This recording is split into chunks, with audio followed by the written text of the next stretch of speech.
Hello, I'm back on the old iPhone 7 camera for this episode today. Not because we had technical difficulties, but next week we're doing a Q&A on the podcast. So if you have any questions, remember to email them in. Our email is usually in the description, or send us a message on Instagram or Facebook, or leave a comment on one of our posts and we should see it. If the question's big and we want to do an episode on it, we won't necessarily answer it next week, but all the littler questions we will definitely get to, so thank you.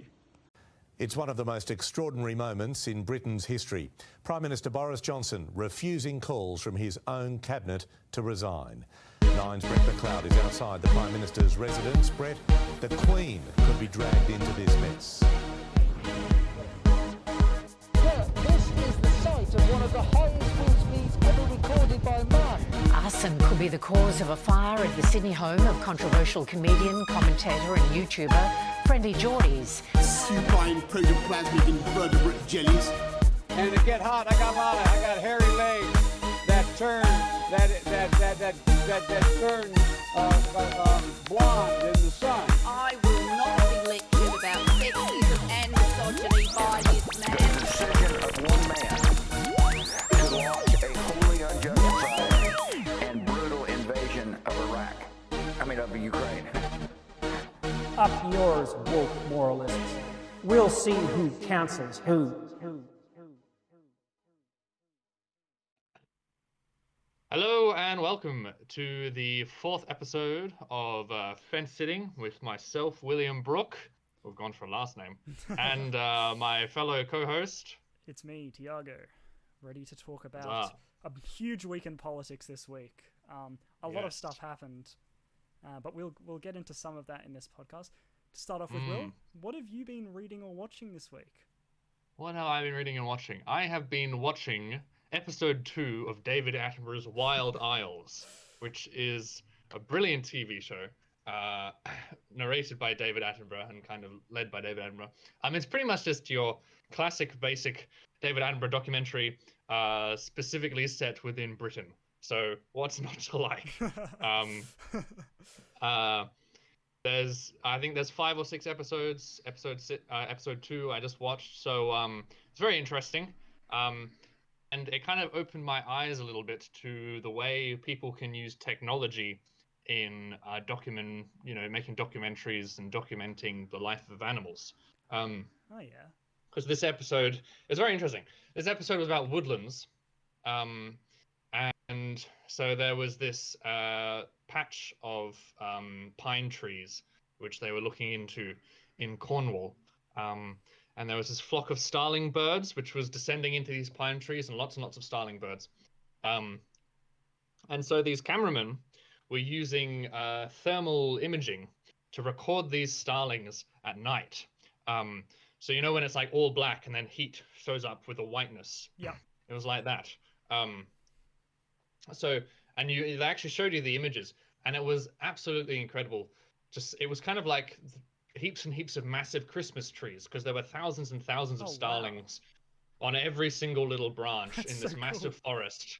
And it was like all completely black around it, and then it was like boom, and it almost looked like a thing of skyscrapers.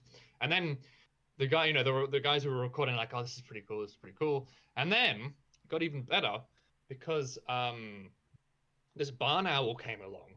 And barn owls, I didn't actually know this, but barn owls hunt starlings. I always think of owls as like wise, old, calm kind of creatures, but they're pretty mean and lethal most of the time, and just like eat adorable mice. But anyway, so this barn owl came along, and it looked like a thermal imaged barn owl is the most terrifying thing. There's just a cacophony of like thermal starlings, and this barn owl just like slowly hovers in like some kind of American gunship and lowers, and it's like its face and its beak and its wings, and it just like hovers there, and it just looks like some kind of wraith or something out of Lord of the Rings, but it's just hovering there. And if it wasn't for the thermal imaging, the guys wouldn't have been able to see this hunting, because it was at nighttime. Yeah. And then suddenly the barn owl just kind of like dived into the flock, into the trees, and then suddenly all of the like thermal starlings just kind of, catapulted up into the sky. And it eventually got one and flew off. but it was very, very cool. Whereabouts in the UK was this? This is in Cornwall. Oh, that's right. So yeah. So Cornwall. So on the south coast. Yeah, no, that was pretty cool. And then another thing they were doing was the connection between fungi and trees. And I'll probably get this a little bit wrong, but I didn't really realize, but like the underground kind of connective web of fungi also connects to the roots of large kind of mature trees, and the fungi helps the trees. The web of fungi helps trees send messages to other trees around the forest. So there was this large forest, I think it was in Sussex or something, and there was this new kind of caterpillar eating the leaves on the outside of the forest. And thanks to the fungi, the trees were able to send a message to the trees in the center of the forest saying, there's this new caterpillar eating our leaves. Defend yourselves. And then the trees in the middle started producing this kind of oil in the leaves to defend against the caterpillars, and the caterpillars would then stop eating the leaves by the time they got to the middle of the forest. That's insane. It was crazy. Wow, that's really cool. I mean, trees are just they're crazy, man. I love trees. They're so intelligent. They're really underrated. And then there were things about fungi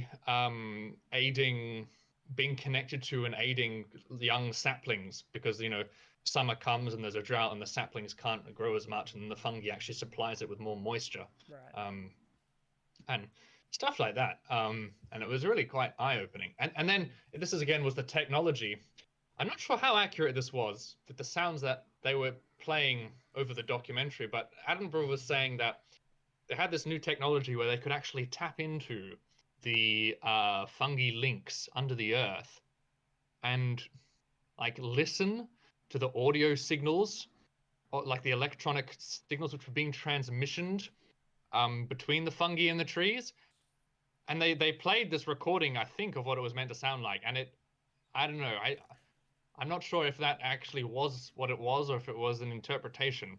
But the fact that they can have the equipment to do that, I guess, is still pretty epic. I find that pretty believable, because surely it would be similar to the electronic signals that when you have an amplifier and you're holding the lead and you put it up to your body and you can hear the So maybe it would be similar to that. So. Probably, yeah. But anyway, bit of Wild Isles. Yeah, I might check that out myself. Actually, it looks like relaxing to watch. So.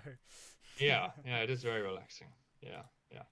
And yourself, Tiago, what have you been up to? There's two sort of things that I want to touch on. Neither of them are particularly intellectually stimulating, but not everything has to be. That's all right. The first thing I watched this week was a movie called 65. Now I was telling you a bit about this. Oh yes. But oh dear. What it essentially is Adam Driver, who probably best known for Kylo Ren in Star Wars. Doesn't he do that that marriage thing? Isn't he? Oh, what's it? Marriage Life, or he's I know what you're talking about. I haven't seen it. Yeah. Yeah. No. I think I've just seen memes from it. Yeah, I have to. It'll be like him shouting, and then it'll be like, "This is real acting." Yeah. Anyway. So what this movie is, and I was telling the boys about this, and they were laughing at me quite a bit, but Adam Driver is this interstellar postman, and but he's delivering cryogenically frozen bodies to different planets.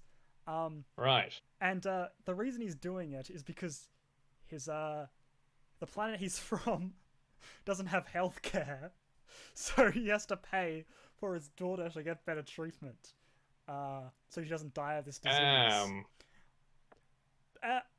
And then he crash lands on a planet, and there's something amiss, and everyone on the ship that was frozen dies except for this one girl, which seems to be a popular thing at the moment, a man and a girl go and do something. But Yeah, and then, there's something amiss on this planet, and there seems to be alien life on there. And so about 10 minutes into the movie, it's revealed that this movie's actually set 65 million years in the past, and the alien life is dinosaurs. So it's just like this epic movie of Adam Driver on this planet fighting dinosaurs. And as insane and stupid as that sounds, every now and again a movie comes along and you're like, that is so insane, it might just be great. And I must say, it was pretty decent. It was pretty good. There was a lot of stuff. You have to switch your mind off, right? There's a lot of stuff in it that's pretty dumb. But, I mean, if you just want a movie about some guys screwing up some dinosaurs on a planet, that's one for you. If you liked, not that it was overly similar, but A Quiet Place, I think it was made by the same team that made that. Yeah. And it's not a particularly scary movie, but there was one jump scare right at the beginning that I had some Pringles in a tub and they went a bit everywhere. What? Yeah. Okay. Oh dear, poor Pringles. No, that was what I enjoyed it for what it was. I'll just say that much. And it's nice to after last week's interview that I didn't enjoy quite a bit. It was good to just see Adam Driver stab some dinosaurs, you know? Yeah. Oh, that's fun. And the other thing go on. Yeah, so he was trying to find a cure for his daughter? He was trying he had to do this job where she was away for his daughter for 2 years, but he was doing it so that he could have the money to pay for her just to have the money. Yeah. Oh, is that literally right? Okay. So like, you start explaining the thing at the movie at the beginning, and everyone's like, "Ooh, this might be an intellectually stimulating comment comment on politics," and then it's just like dinosaurs. Oh, that's incredible. But there's this one point in the movie, and I might be butchering this, but who cares? He thinks he's found this pod that's coming to rescue him. And it's up. Yeah. And this isn't really a spoiler because it happens about like halfway through the movie. But if you're really worried about spoilers for 65, just go forward a minute. But he's going to what looks like a pod that's going to rescue him. And he gets up this mountain after fighting all these dinosaurs. And instead of an escape pod, it's the meteorite that destroys the dinosaurs. Oh dear. It's so insane. And I love it because of how insane it is. The one criticism I would say is I don't think it leaned into the insanity quite enough. Oh really? It could have gone further. It could have gone further. Yeah. You know, there were some bits where it was like kind of tame and they were the most boring parts of the movie. But yeah, if you're interested in that sort of thing, I'd recommend it, and I recommend seeing it in the cinemas. Yeah. But other than that, I don't know if you can see here, Will. We bought a PS5 this week. You did get a PS5? Yes. After last week's shenanigans with my PC, I said enough is enough. Yeah. Because as much as I enjoyed building it, for those of you don't know, I built a computer a year ago, and I've been sort of slowly working on it. But the problem is that when you're studying full-time and working and podcasting and you don't have time to mess around with settings in a computer to get games to run. And I know people are going to say, well, clearly there's something wrong with the computer, but I also don't have time to fix the computer. So I'm selling that, and in the meantime, for all my gaming needs, I've bought a PlayStation 5, which it's been a lot easier, I must say. I bought it yesterday and I've played a little bit on it, and it's a relief in a lot of ways. Have you got Hogwarts Legacy yet? I have not. Gotta get it, Tiago. Well, you know. What house are you in? Are you like? I don't know. I must have done that quiz years ago. I think I'm Gryffindor. To many people's shock, I'm not Hufflepuff. Yeah, I could see that. Everyone's Hufflepuff. Well, no, people are like, "Oh, I'm Ravenclaw," and it's like, "Oh, Yeah. But no. I thought I was hesitant to buy the game, and this is going to sound really stupid, but I was a bit embarrassed with all the controversy around it to go up and purchase it from the poor people at JB Hi-Fi. Because I don't. Oh dear. I honestly, and I'd like to talk to people about it, but I don't really know much about the controversy surrounding it. With J.K. Rowling, I've heard very mixed things, anywhere from we should boycott her stuff to like probably a more central thing of like, yeah, she said some bad stuff, but it doesn't mean that the thousands of people that have worked on Harry Potter and Hogwarts Legacy should be punished for that. And then I've heard the other things that say, well, she didn't do anything wrong. I don't know. I've not looked into it at all. Anyway, we'll move past that. We'll leave J.K. Rowling in the dust. I'm looking forward to playing. I'm playing the remake of Last of Us. I'm sure everyone's sick of me talking about Last of Us on this podcast by now, but that's what I'm playing at the moment. Sponsored by them? I am. Absolutely. Okay. And then hopefully and it's a massive game, so I'm waiting for a uni break to play this and get into this. I'm going to try and play Elden Ring, which apparently is phenomenal. Yeah. So the greatest game of all time. Yes, I've heard many good things about that. But we should probably move on to politics, since we've got a decent amount to get through this week. From J.K. Rowling to Putin. What a segue. Very easy to make these days. We're going quite international this week. We focus a lot on Australian and British politics, but this is worldwide. None of that today. No. Yeah. No, we've got Putin in Russia, we've got Silicon Valley Bank in California, and then we've got Macron and France for you. Absolutely.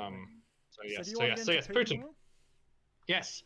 So I find this very, very interesting, and people have been talking about it a lot, about the possibility of the International Criminal Court pushing charges against Vladimir Putin and the Russian regime, and making him stand trial in The Hague.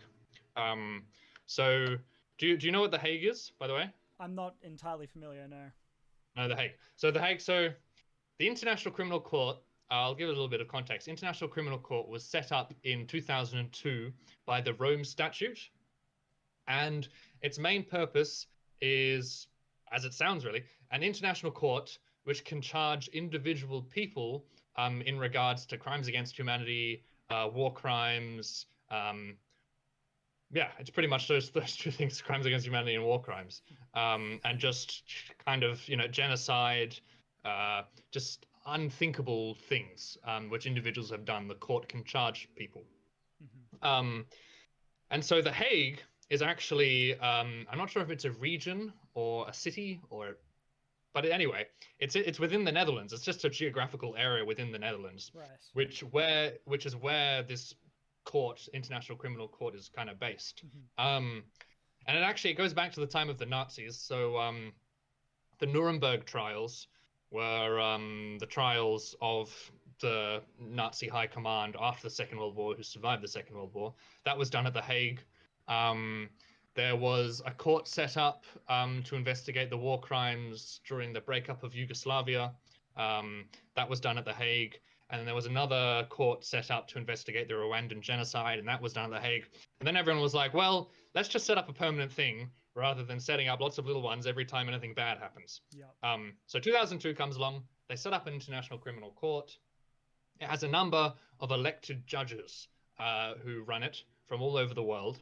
The top judge at the moment she's a lady from Ghana in Africa. She's been the top judge since 2012.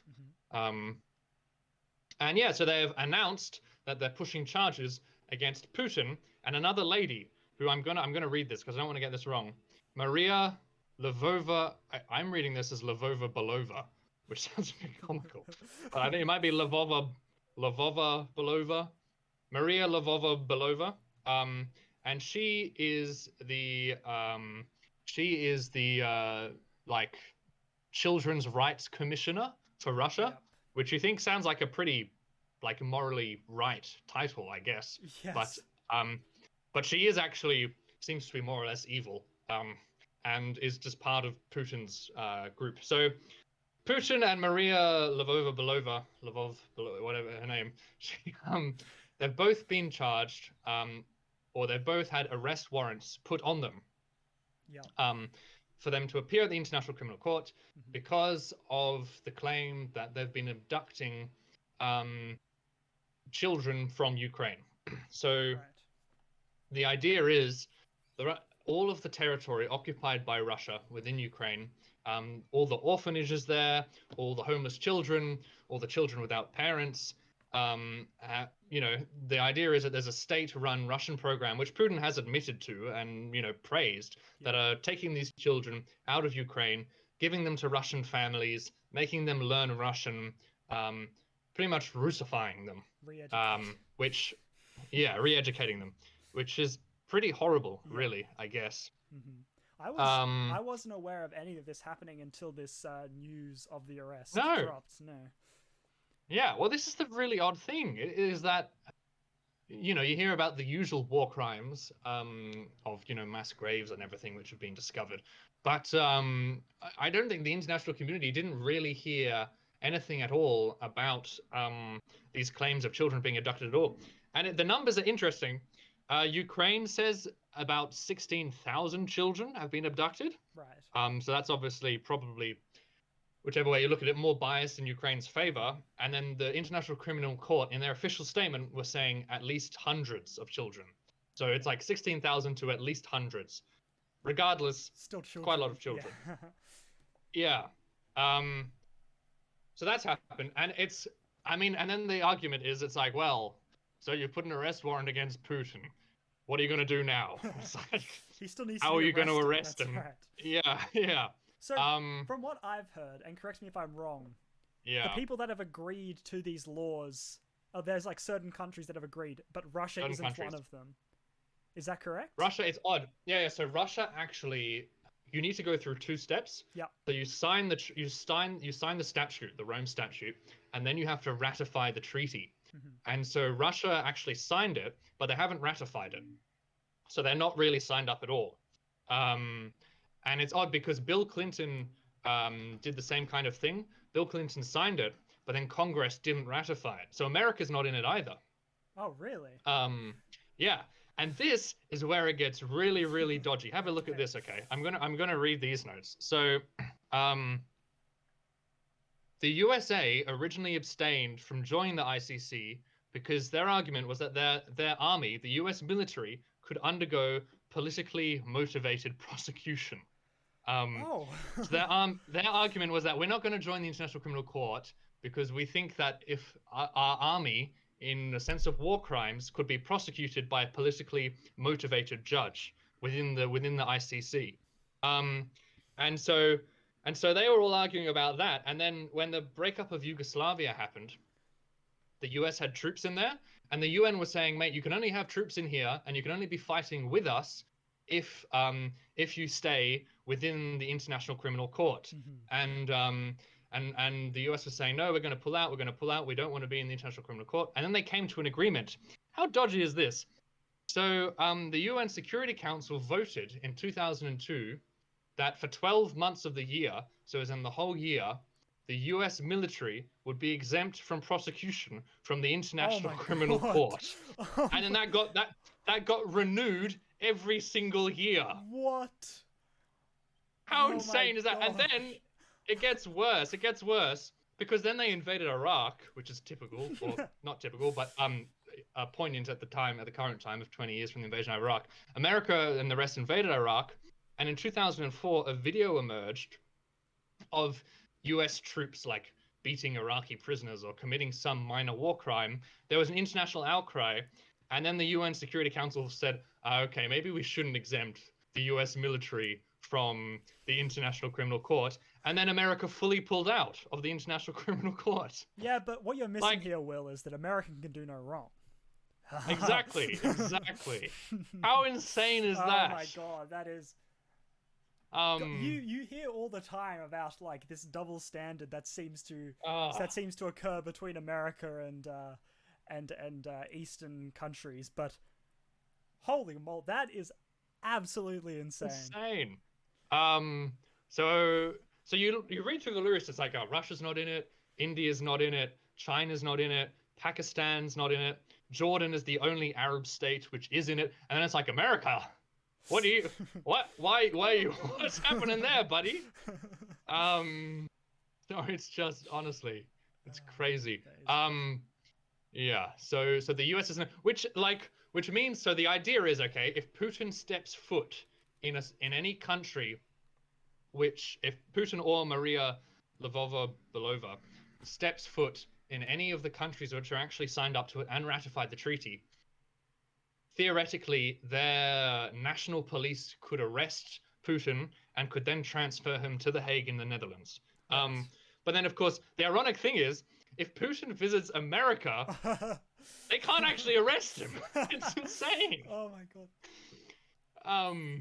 Yeah, it's like how whole situation is far more bonkers than I could have ever imagined. I know. It's like and Putin steps into America and they're just like, all right, I guess you're here. All right. But then if Putin steps into South Africa, they can actually arrest him. Like South Africa, like the country.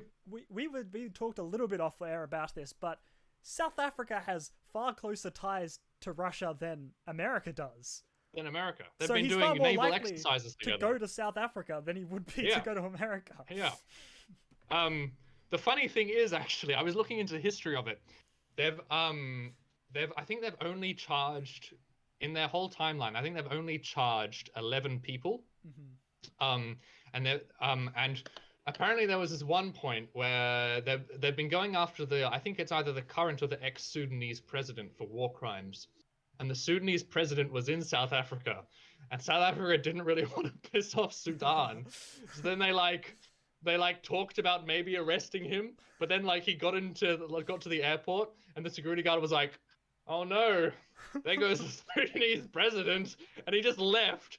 And then the rest of the world was like, "South Africa, what are you doing, man? Arrest him!" And South Africa was like, "Whoops-a-daisy." It's like, so it's just. I mean, it's kind of funny, but at the same time, it's like, what the hell's going on? But, the idea of a South African guy just like, we got to look the other way right now. We got to look the other way. Yeah. As the Sudanese president, wanted for war crimes, just walks past. But anyway. So, yeah, I mean, it's odd because now Putin theoretically, he can't visit France, he can't visit Germany, he can't visit the UK, he can't visit South Africa. Well, he probably could visit South Africa quite easily. But, which he wouldn't really be doing now anyway. But before he invaded Ukraine, he was actually going to international summits. Right. In the UK, in France. So how likely do you think Canada. Putin is to leave Russia? What? So sorry, go on. And does this warrant out forever? So if he ever leaves Russia, it's like this, or is it just for a certain amount of time, or till the end of the war? No, it's forever. Forever. So it's against him forever, unless they repeal it. He's left. I think he's left Russia 8 times since the war began. But they've all been to post-Soviet states. So Georgia, Armenia. Some of the stands, those countries. So smaller states which wouldn't arrest him. So I think the argument Putin, the conclusion is Putin will quite happily go on being a very powerful man in control of Russia, and can still just visit states which are sympathetic to him around him, and then he can send people to represent him to big international summits, which is what he did to the G20, which occurred in Indonesia this year. He didn't actually send himself. I think he sent his foreign minister. But then, so yes, he'll be fine in that regard. And then eventually, if this war does end, and he ends up in a Western state which is fully signed up to the Rome Statute, the logistics around arresting him would be phenomenal, and the international outcry and the way which India and China would react. I mean, it would be very, very interesting to see what would actually happen. Yeah. The other thing is talking about Iraq. It might sound counterintuitive, but if you have a massive kind of corrupt state with one bad, evil kind of leader who's only really keeping it stable, and you remove that leader and the whole state falls into anarchy, you can actually cause more bad than keeping the single leader there, which is the argument of what happened in Iraq with Saddam Hussein. So, and then the West have to think, do we actually want to arrest Putin? So it's an odd one. But yeah, But yeah, anyway, there you go. So that's what's been happening with him. That's fascinating. Yeah, I did see. Yeah. I haven't been well, I've seen the headlines obviously, but I've been busy this week, and it was good to hear that from some interesting perspective to that. Will, thank you for that. Yeah, that's all right. Shall we move on to Silicon Valley or Silicon Valley? Indeed, we will. Take it away, Tiago. Oh boy! So I'm gonna need you to really pay attention here, Will, because it's not exactly straightforward, especially for the two of us who aren't particularly economically minded. No. But do you know what the Silicon Valley bank is? It's a investment bank for venture capitalist startup venture companies, startup, sort of techie things, like that. And just to give some background, it's important to note before I get into things. This is a really small detail, but it will come back at the end. If you have an account with the Silicon Valley Bank, the money in that account under $250, if you have under $250,000 in that account, it's not insured. So if something happens to that money, you're not. They won't give it back to you. No. Oh wow. Anyway, so what's happened? There was massive growth in Silicon Valley Bank from $60 billion in 2020 to $190 billion in 2022, and this was because of low interest rates over that period of time. Yeah. So what does Silicon Valley do with Silicon Valley Bank, or just say SVB from now on, with money that's deposited in there? Two things. Well, everything's bought up into a thing called bonds, right? And I'm not going to explain what bonds are because we don't really have time to get into the nitty-gritty. Is it government loans for? No. Well, part of it is. No. But yeah. All you need to know basically is it's like an investment, right? Okay. Bonds go up and down like stocks, essentially. Yeah. Then they hold onto two types of bonds. Bonds that are available for sale, so they can buy and sell these bonds as much as they want. That's about a quarter of where they put deposited money into. And then 3/4 of that deposited money are held in what's called held to maturity bonds, which are bonds that they just keep and they don't sell. And the idea is basically they grow, because what bonds do differently from stocks is you make a constant percentage increase off that. So say you have a bond, because of interest rates, you will get 1.5% yield each year. So you buy it for $200,000 and then do the maths, you get 1.5% of that each year. Does that make sense? So bonds are a sustainable, long-term, predictable kind of growth, while stocks go up and down? Ideally, right? Okay. So with these available for sale bonds that I was talking about before, they could buy and sell as they need. They went in their papers that they have at the bank, they're written at market price at the time, at whatever time they've written the thing. The maturity bonds are written at market price when they're bought, right? So say... Wait, what's the difference between maturity bonds and what was the other one? Available for sale. So the ones that they sell and buy. So you can see what the issue here would be, is if you hold onto a maturity bonds, it's marked down as being worth like $100, let's say. It's not, but let's just say that. And the bank assumes they have $100 in that bond plus the interest that they're making off that. But realistically, that bond could be worth $20, it could be worth $200, but it's written down as $100. So when investors and people looking to bank in, they see, they have $100 in this secure bond, but it could not be worth that amount. The problem with this is, well, it's a good idea, right, in theory, because interest rates, historically have just gotten higher, so they were making more and more off these bonds as the years went on. Then COVID happened, inflation happened, and the Fed combated this by increasing interest rates. This is in America, by the way.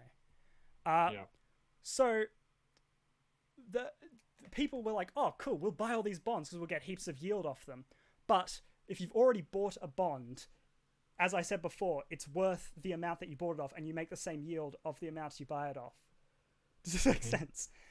And then, so the issue is you have all these bonds and you're yielding 1.5% a year off them. But then, because of the interest rate hikes, people can go and buy new ones that are making 5%. So who's going to want to buy your bonds? Right. So no one's essentially become worthless or worth less more because no one wants to buy a bond that's only going to yield 1% rather than 5%. So this was the first thing that happened. And then, I don't know if you've heard of the Silvergate Bank, but it collapsed earlier in March because it was a bank that people put money into institutions put money into to buy crypto. And then we had the crypto crash and everyone withdrew their money, and banks don't have the money on hand for everyone to withdraw all their money at a time. So it collapsed.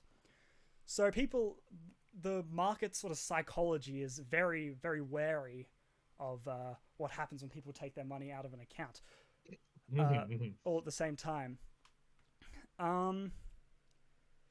So on 2 Wednesdays ago, the SVB put out an announcement that they were having to sell their bonds because they were worth nothing, right? Right. And this scared the market. So investors were pulling out. All this stuff happened. But they were like, oh, we also are going to raise like $2 billion for clients of the bank so they can keep their money. Thursday,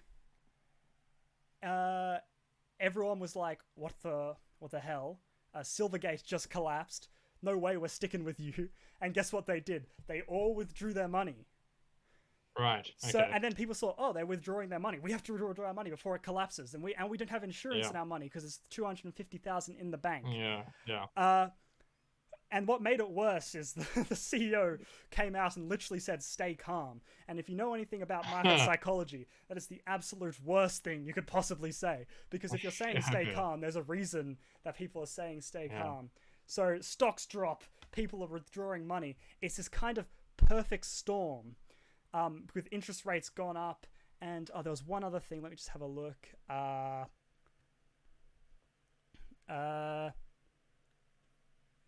Yeah, and also the other thing was there weren't as many venture capitalists putting their money into the bank after COVID because people weren't starting businesses and startups as much as they were before.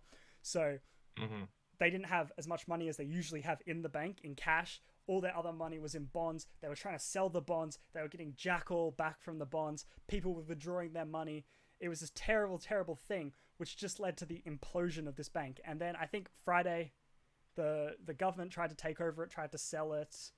Nothing. It collapsed, essentially. And all those poor people that had under $200,000 in the bank and didn't pull their money out in time lost money.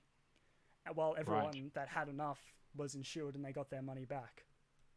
Okay. Here's where it gets interesting. Are you sort of following at least a bit, Will? So just to recap for myself and the listeners. So the basic premise is that the sudden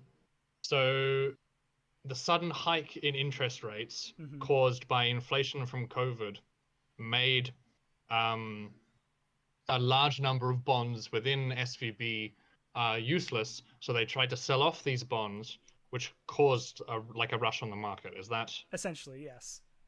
Okay. So why? So they're selling also. And was anyone buying the bonds that they were trying to sell? They were, but at like way less than what they bought them for. So they had a $60 billion loss when they were trying to sell the bonds, remembering that they're worth $120 billion. So yeah. And obviously as in total the bank is worth 120 billion. Yeah. And they were losing 60 billion. I think so, yes. From what I've found, that's half of their thing. Yeah, so clearly everyone was like, what on earth? Which it brings that other thing that we've touched on in the past. It's like, God, the stock market is so easily affected by emotion, you know? Like people get scared and then everything just goes down. And in 2 days, what I just told you, it was gone. 3 days, whatever it was. It was insane. Now, why wasn't this foreseen? Because you would think that, like, okay, we see that the interest rates are starting to go up. We should have sold earlier than now. There was a bill passed in 2015 that put far more regulations on banks. It was basically like they had to stress test the bank as much as possible. I'm not going to get into nitty gritty because I can't explain it. I'm not an economic minded person at all. But essentially, it would test for these scenarios and look for where improvements could be made. The other thing it did is it had a far lower threshold of where you could be insured. So at the moment, it's $250,000 and above you can be insured. Before, I'm not sure, but it was definitely a lot lower. Right. Okay. The CEO of Silicon Valley Bank, what's his name? Greg Becker, lobbied against this bill, saying that this is going to cost us too much money. It's going to be a waste of time. We have to hire a bunch more people. It's going to be terrible. Yeah.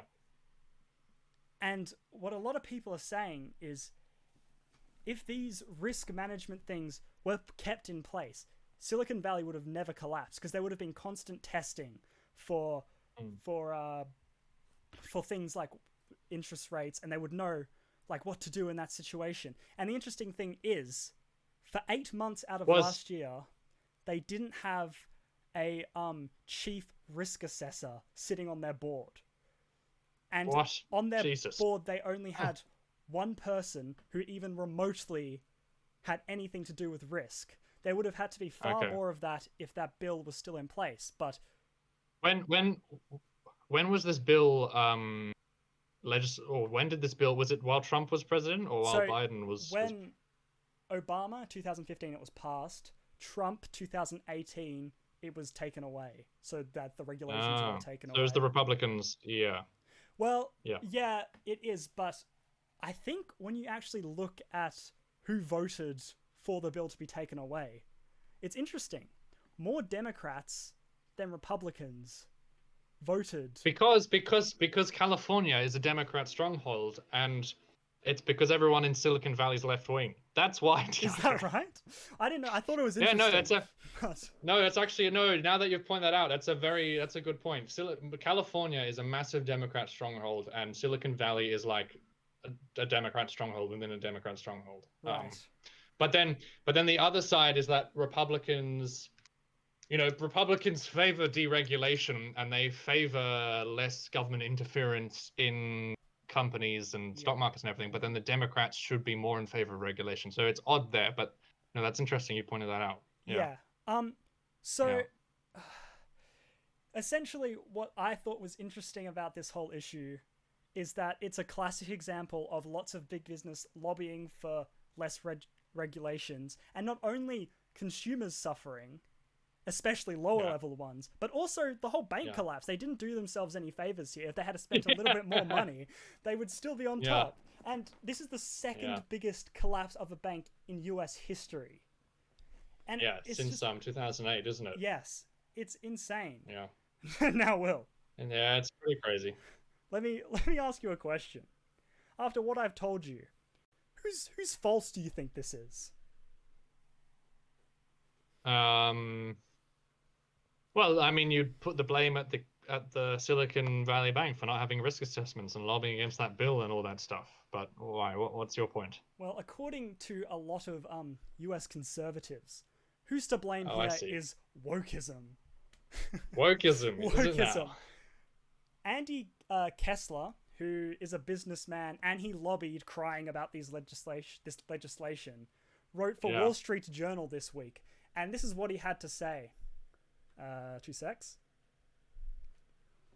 Was there regulatory failure? Perhaps. SVB was regulated by a bank, looked more like a money market fund. Then there's this. In its proxy statement, SVB notes that besides 91% of their board being independent and 45% being women, they also have 1 black, 1 LGBTQ+, and 2 veterans. I'm not saying 12 white men would have avoided this mess, but the company may have been distracted by their diversity demands. So what? The narrative. That is the most ridiculous argument I have ever heard. The issue is they were hiring people for diversity, and like. Oh my god! And that is why. That is honestly the most fallacious argument I've ever heard. How like our friends at Fox News and all that are spinning this situation. Oh my god! And people are falling for it head over heels, and it's like. Oh my god! Wake up, America! Your years of lobbying had nothing to do, and getting rid of regulation had nothing to do with it. But you had 2 veterans on your board. Oh boy! Well, you're screwed then, aren't you? It had 1 whole black. It doesn't say black man. He says black as well. It's terrible. It's not like random people saying this. It's well-respected people in the industry. And this is what I was saying last week. We're trying to take...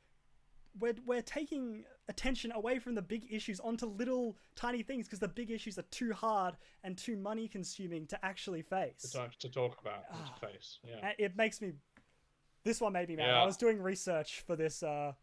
at uni today, and I had to get up and go for a walk after reading that because it just shows you how screwed up. I don't know if that's how they actually think, or that's how they're gonna. Well, they're just trying to score political points, divide people, and try to win the next election. It's terrible. So yeah, that's what happened in Silicon Valley. I'm sorry if that was a lot of jargon.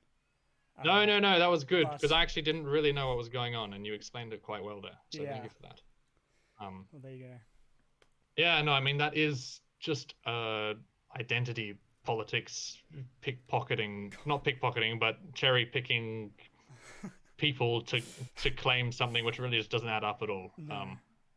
Oh god, because I was listening to. It's a really good if you're like sort of into finance like me, but don't want to get stuck in the needy weedy. There's a really good podcast called Trillionaire Mindset, it's a comedy. Podcast, but you learn about this sort of stuff, and they had a big headline, and they were like, "Who's really to blame for the fall of the Silicon Valley Bank? Is it wokeism?" It's just like, god damn it. Oh Jesus. Yeah. Oh boy. Anyway, oh well. Good on you, America. Good on you. Keep pushing. Your soldiers don't need restrictions from the International Criminal Court, and your banks fail because of wokeism. Such an absurd statement.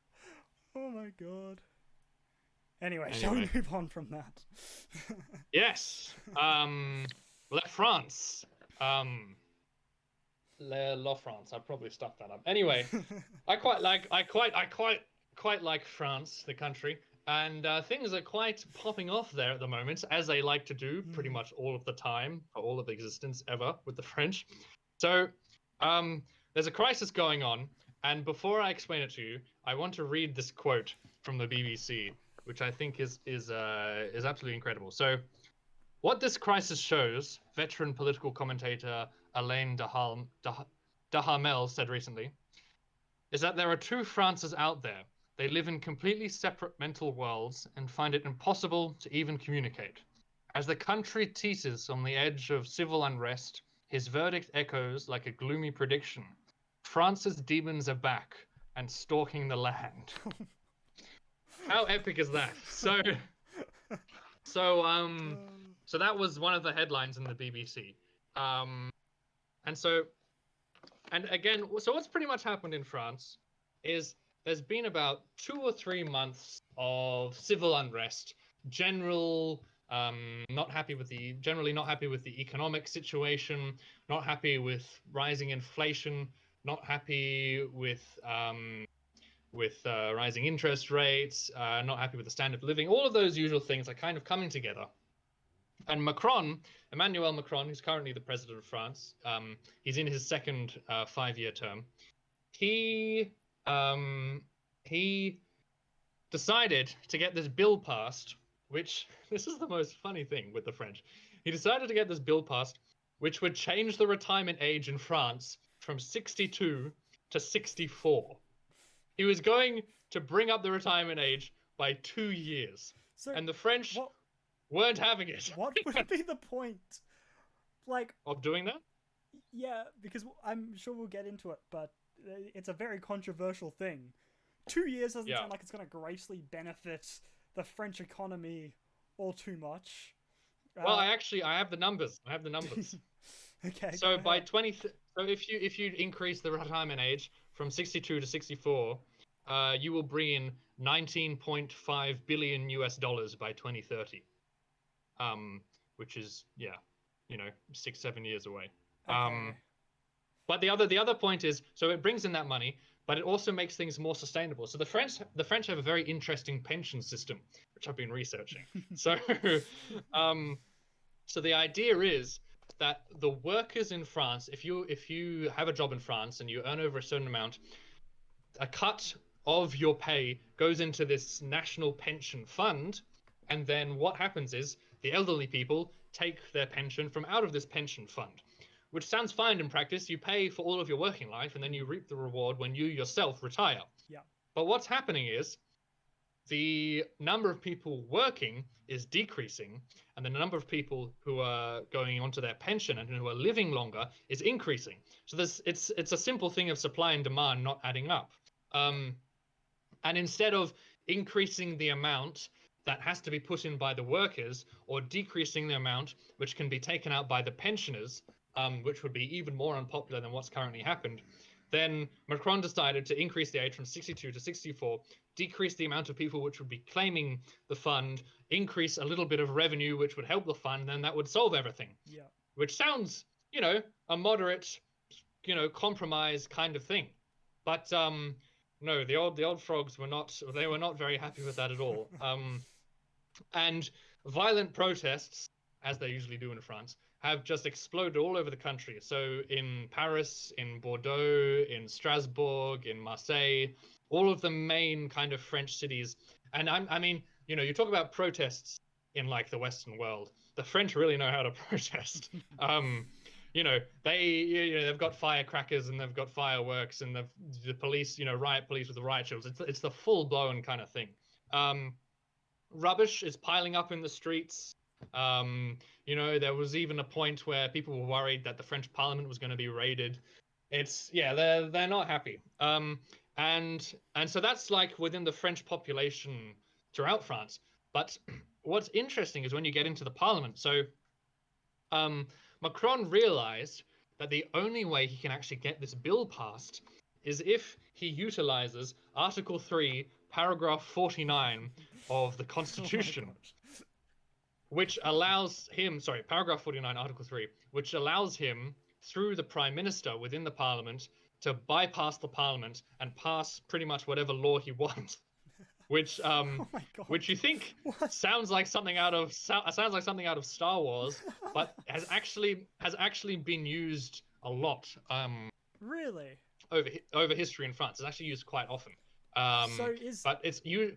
Is the bigger issue that they're protesting about is that this exists, or is it the pension thing that people are upset about? Really, it's a mixture. It's a mixture. So it's the general European crisis and rising costs of living. It's specifically the pension thing, and then it's also the fact that Macron lacks the democratic mandate to get it passed, so he's using dictatorial measures to get it through the Parliament.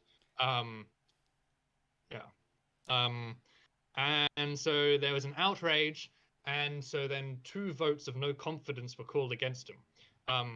And the dodgy thing is, since the parliamentary elections in France last year, Macron doesn't actually have a majority within the French Parliament with his centrist party. So people were thinking if the opposition united successfully, they would be able to win the vote of no confidence in the French government. And what would happen then is that Macron would have to dissolve his government in Parliament and either reappoint new government, or he'd just have to completely dissolve the Parliament and call new elections. And if he called new elections, he'd be battered pretty badly in them. And this is the idea of, current affairs and news happening literally right as we're doing this podcast.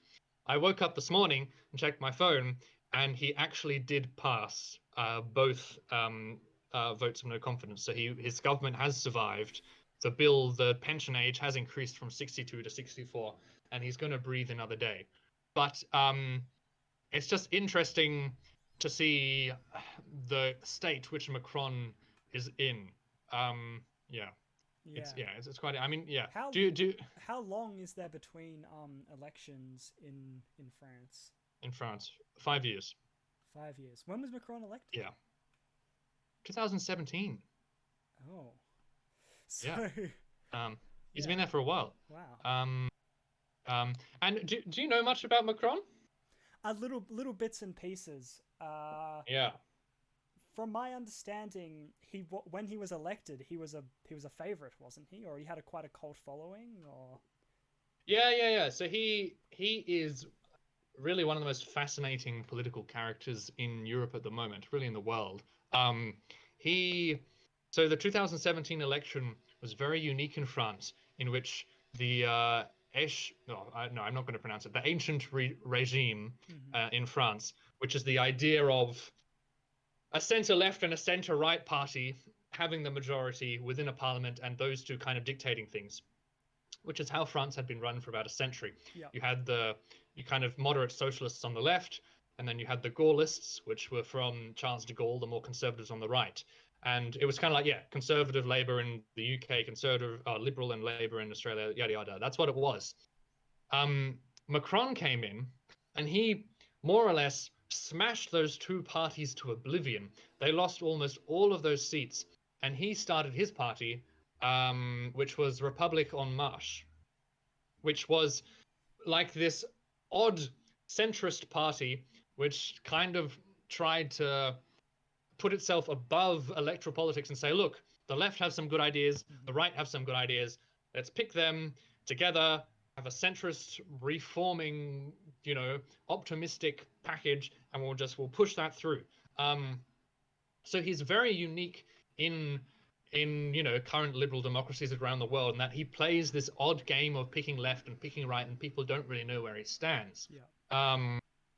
Which I find quite fascinating. But the thing is, so 2017, he had quite a good election.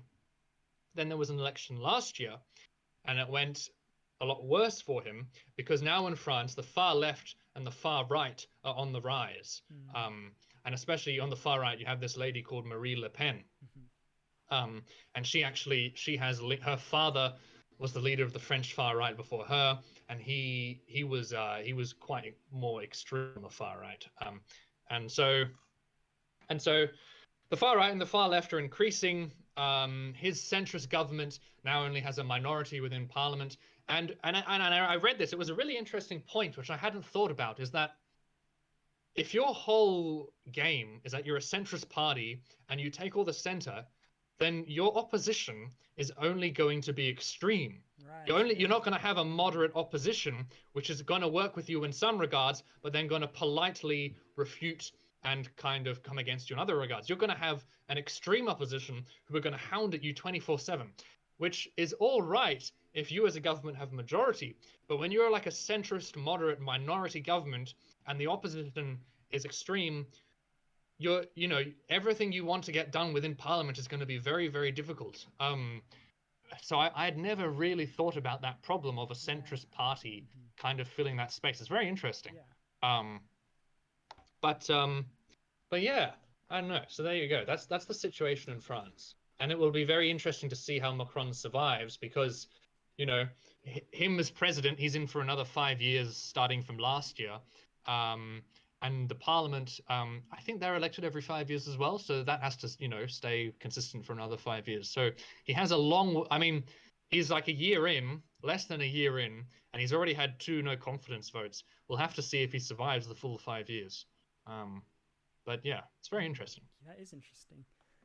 Do you think there is a larger culture of protest in France Oh, yes. than you would see anywhere else in the world? Because, well, we see it all the time in the strikes, the railway strikes, and then even Railway last week we were strikes, talking airport about strikes. some strikes many years ago in in May '68. Yeah, no, the French have a big culture of civil unrest. I suppose I don't know. Theoretically, you could bring it back to the French Revolution. Yeah. I guess I'm not sure. History-wise, I'm not sure how the history of civil unrest in France pre French Revolution, before the 1790s, 1780s. But yeah, no, it's very very interesting how the French do things. They do have a bit of a habit of striking. Was there much of a civil unrest during COVID in France? I think there was, probably on a more extreme level than most other countries. Yeah. I mean, do you remember the Gilets jaunes? Yes, yeah. Yeah, was it the Jean Gilet? I can't remember which way to put it. But yeah, the Yellow Jackets. Because that was their kind of protest movement. I remember back when we were studying French in 2018. But yeah, good old days. yeah. Good old days. But no, I don't know.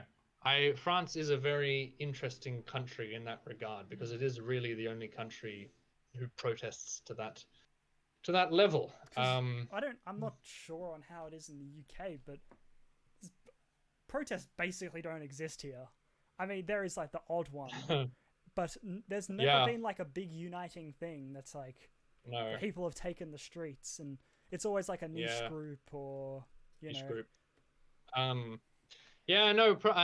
Australia doesn't really. I think the thing with Australia is it's a big country, with the population centers spread out a lot. But if you have a smaller European country with a higher density of population, large protests are more possible. So I mean, in Britain, protests and strikes, they've gone through an interesting history. The unions in Britain were actually really, really powerful throughout the 1970s. They more or less held the government to ransom. And when a Labour government was in the 1970s, the Prime Minister was almost just a puppet, really, to the unions. Right, yeah. And they would shut things down and make life very difficult. And that's why Thatcher came in and kind of broke them all up. But protest in general in the UK is, it can get, I mean, especially in London, you get some pretty large, tens of thousands of people in London marching through and everything. But yeah, anyway, that's so good. It looks like we've about clocked over an hour. Yes. Well, yeah, this one went really quickly, I felt. There's a lot this week. That was good. Thanks everyone for listening. Don't forget that we have Spotify and YouTube's and Spotify. What's it called? Instagrams and Facebooks. Bookface. I didn't even check the questions before this episode. It's terrible. Oh no, I haven't either. But if you have any questions, email them in. You know what, Will? I'm going to be quite busy this week, so here's what I propose, and we can cut this out if you'd like to veto this. Maybe next week we could do a Q&A episode. So okay, I'm going to encourage everyone, if you want your question read out, this is the week to send them in. However you can, and we'll try and get to as many as we can. Yeah. That sounds like a good idea. I don't really have much time to research a specific topic. Yeah. But a Q&A episode could be a lot of fun. So yeah, get those questions in, please, so we have something to talk about. Even if you think it's a stupid question, there's no stupid questions here. It can be about us or politics or art or whatever you like. Anything. But yes, no, that's all from us today. We hope you have a very good week. And we'll see you next week. Cancels who? Next week for a bit of a Q&A.